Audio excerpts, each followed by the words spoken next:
Brown here from Beyond the Red Tent. I am a certified nurse midwife and here with Elena Tonetti. She has been inspiring people all over the world to bring consciousness into the way they live. Elena is the founder of Birth into Being International, which is now making her method available in 28 countries. She's the creator of Birth as We Know It, which is a documentary. It was award-winning, and it's about the possibilities of eliminating suffering from childbirth. She's a spiritual midwife to thousands of people, and I am just so excited to be here with her to continue this conversation. So where we ended was around the importance of women tapping into pleasure. Do you have suggestions of where women can go through pregnancy and how they can tap into finding the pleasure? Well, first of all, they need to know to start looking for it. that to go on a search.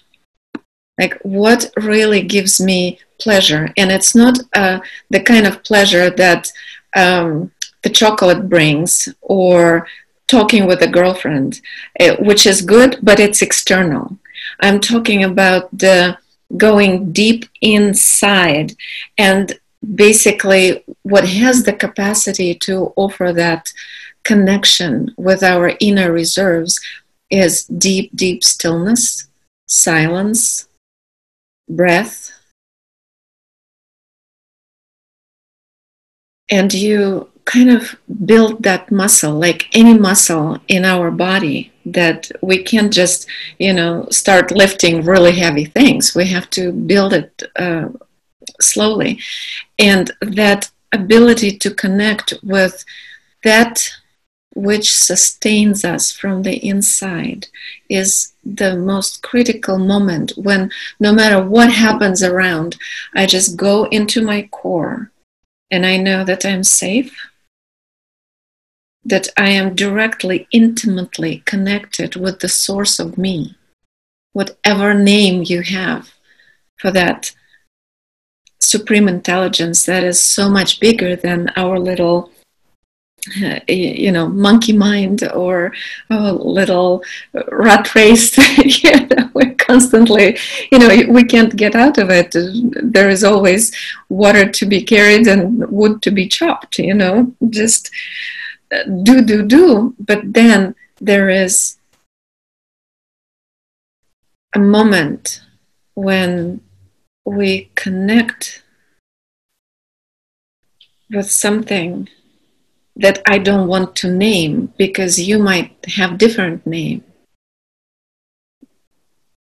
And in that moment of stillness, you build your trust in yourself, in your life, in your connection with that life. And from that place, you create new life. Because if you are not connected, if you're feeling small and separated, it's very difficult to create something. That creation will then reflect that separation. You see, if you want to create something magnificent, it needs to come from that place of magnificence in the core of you that is there. The fact that you're alive means that there is connection. Because without that connection with the source of life, you wouldn't be breathing and sitting and listening to me right now. It's there. And we can ignore it. We can pave over it with all kind of busy mind. But it's there. And we have the remote control.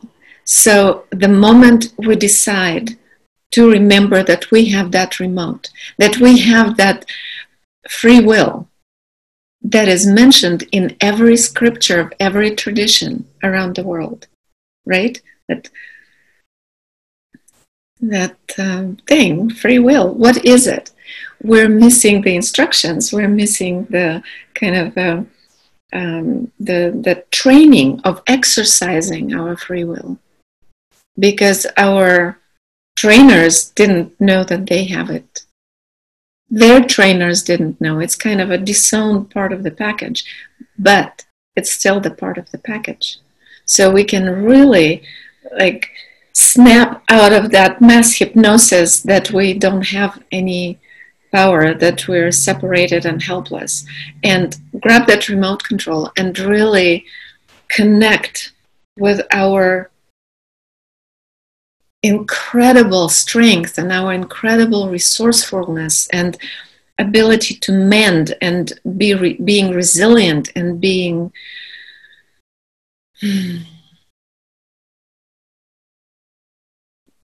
part of something much bigger than our little story. So this is where we start. This is just the beginning. How do we connect is just the memory of being part of the connective tissue. That there is no separation, just there is that memory inside. And what needs to happen is tapping into that boundless source of love. It's literally coming to that. It's that state of love, of availability for love, that gives all the answers. It's kind of funny. Love is the answer. It's so corny, but it is true. It is true. Love for yourself. Mm-hmm. And not just in a way that, oh, I'm going to go get myself a new dress. Yes, you go ahead and get yourself a new dress. But that's like cherry on top.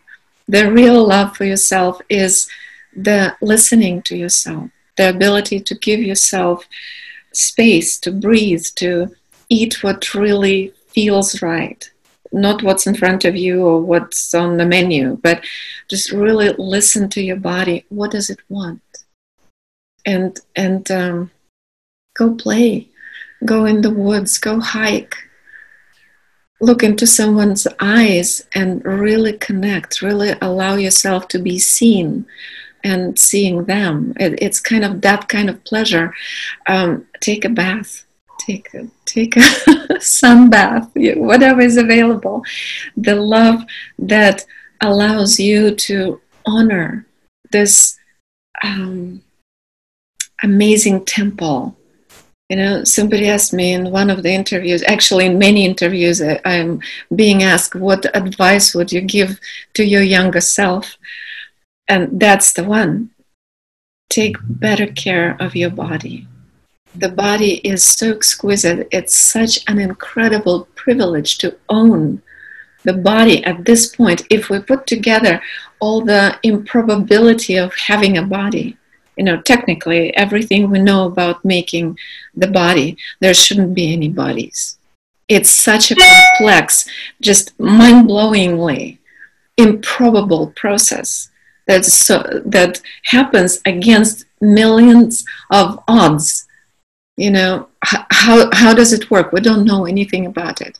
We know all the stages, we know what it looks like, but what actually goes on there, we're absolutely are not able to comprehend. Like, what makes the cell to divide? How does it find the womb? How does it attach? Like, what's going on in there? How is it opens up for that little sperm that is so tiny and basically helpless by the time he found her, you know, and she has a membrane that is the most impenetrable wall in the three-dimensional universe. The membrane of the egg is absolutely impenetrable. It's designed that way to protect her to protect all the computer that's inside her, you know, all the DNA inside her. To protect from all the infections and blah, blah, blah. So how does that tiny, soft little sperm gets in?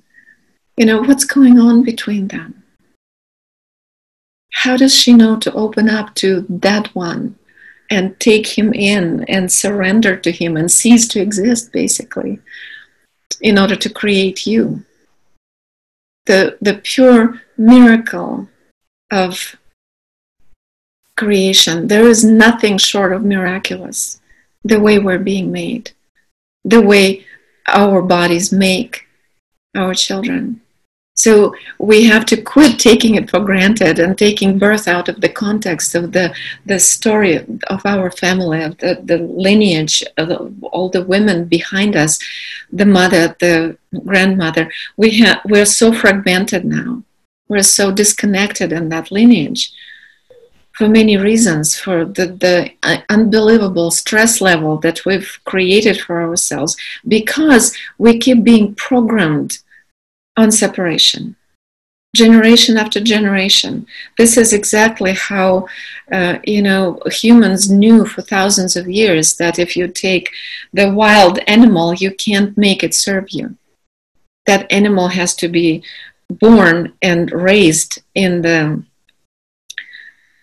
prison-like environment in order to make them do what we want, right? So this is basically just one tiny step to doing this to humans. So what we're raising our hand against is that we are standing up. We're deciding not to program our children on being slaves and soldiers. We're deciding to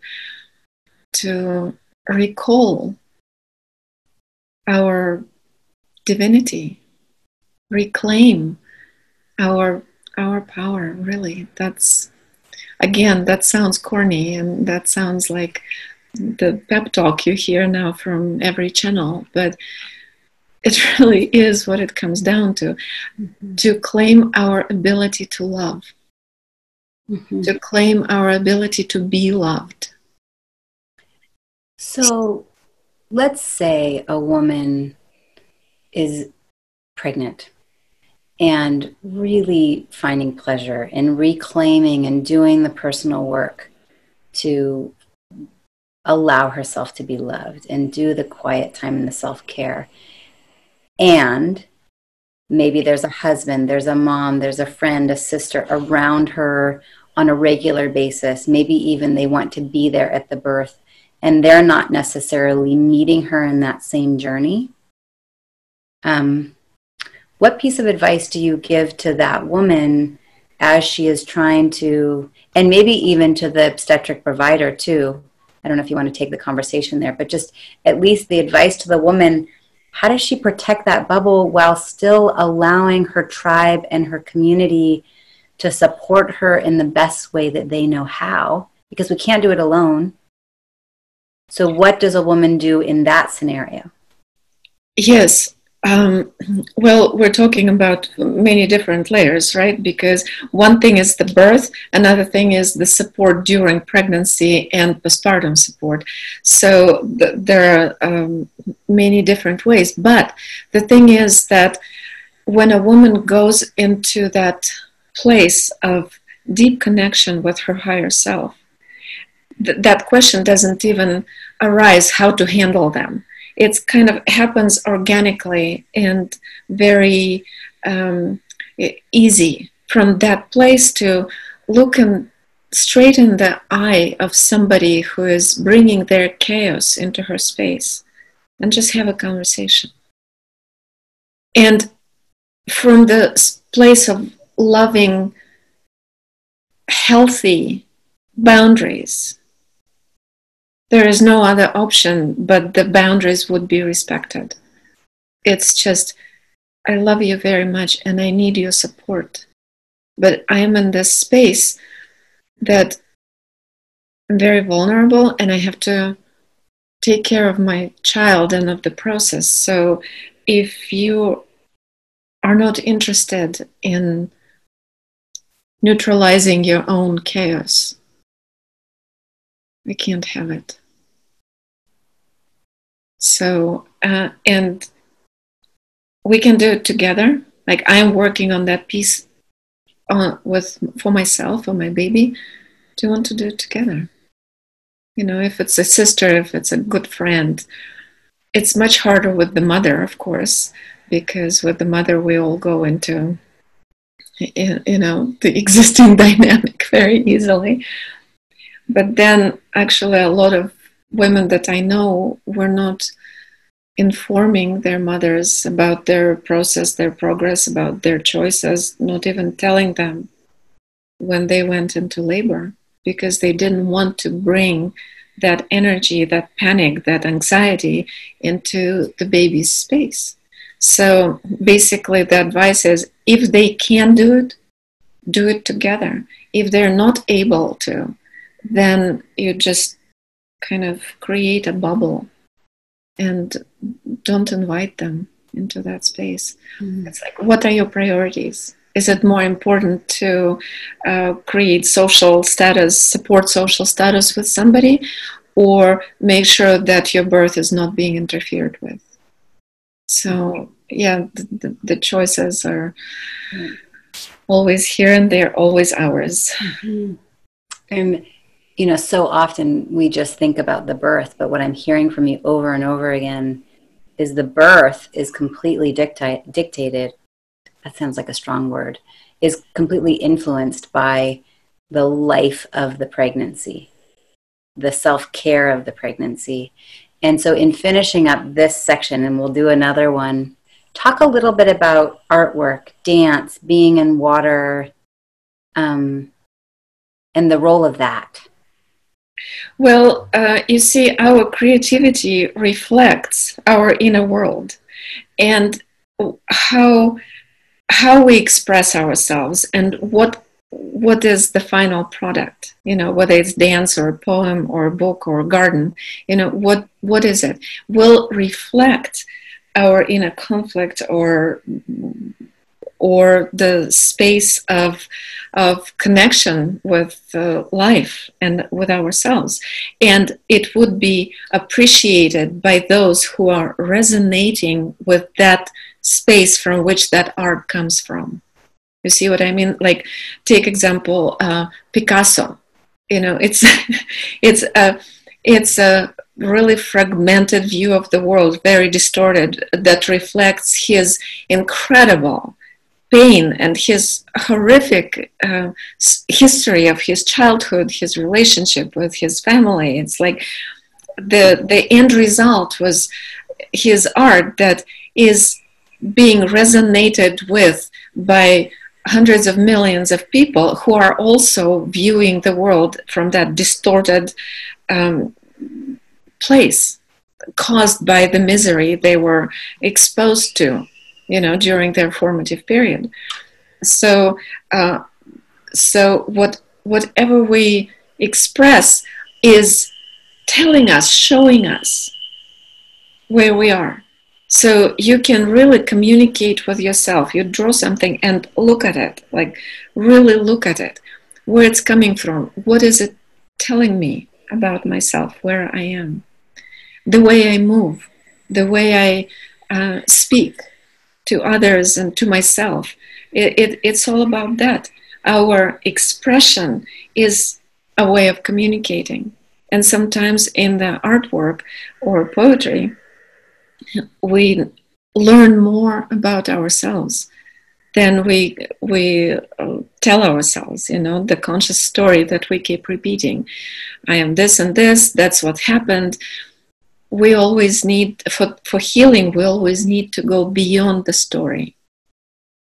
Mm-hmm. Beyond the story, beyond the point where the story began. Because that's where the answers are. The story is kind of, it's okay, the narration doesn't carry the healing. Mm-hmm. What we need is to unravel the